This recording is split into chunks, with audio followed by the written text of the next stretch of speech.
Սիրելի հայրենակիցներ, բնականաբար ինչ վերաբերում է բանակին եւ ցանկացած բարեփոխում, որ պետք է բարելավի բանակային ծառայությունը, սկզբունքորեն ընդունելի է, եթե այն բխում է տվյալ երկրում ստեղծված իրավիճակից ելնելով եւ այն խնդիրներից, որոնք որ կան այսօր Հայաստանի Հանրապետության առջեւ։ Հայաստանի Հանրապետության սահմանային պաշտպանությունը շուրջ 100 կիլոմետր ավելացել է։ Ղարաբաղի 283 կիլոմետրին ավելացրել է Ադրբեջանի հետ սահմանը Զոդից մինչև Մեղրի։ Դրանից ելնելով մենք պետք է որոշում ընդունենք, թե ինչպիսին է մեր ազգային անվտանգության ռազմավարությունը եւ Պաշտպանության նախարարությունը պաշտպանական ռազմավարական վերանայում պետք է անի եւ դրանից բխող հարցերով պետք է ինքը իր համալրման ամբողջ գործընթացը կազմակերպվի։ Այդ առումով մեզ համար, պարոն Պապիկյան, ճիշտն ասած, ոչ մի բան բանակային կյանքից ոչ մի բան խորտ չի,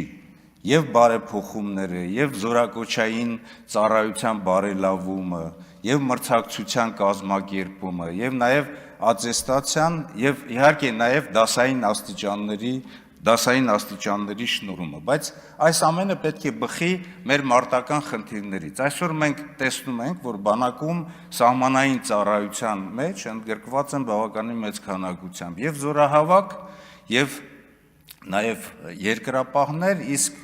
դրանց ընդգրկումը զինված ուժեր ազդում է բավականին նաեւ զինված ուժերի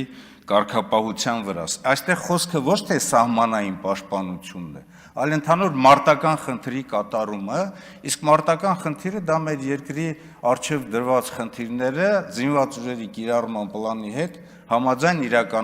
իրականացնելն է։ Ինչ վերաբերում է ատեստացիային, ես նորից եմ ասում, ես կարող եմ առանձին հանդիպել, ես նաև ձեզ գրություն եմ գրել, որը նաև վերաբերվել է կազմհաստիկային կառուցվածքային որոշակի փոփոխություններին, ես ներկայիս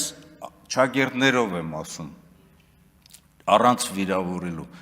ատեստացիոն համակարգը անհավասար պայմաններ է ստեղծում զինված ուժերի միջև, նորից եմ ասում, հրամանատարը ստանում է, թող ստանա բարձր աշխատավարձ, բայց պետք է այնպես անել, որ իր զորքն էլ ստանա բարձր աշխատավարձ, ընդ որում, որոնք որ գտնում են սահմանում։ Նորից ասում եմ, խնդրի լուծումը համալրման գործընթացը իրականացնելը իմ առաջարկն է, կուզեք ընդունեք, կուզեք չեք, բազային աշխատավարձի ավելացումն է։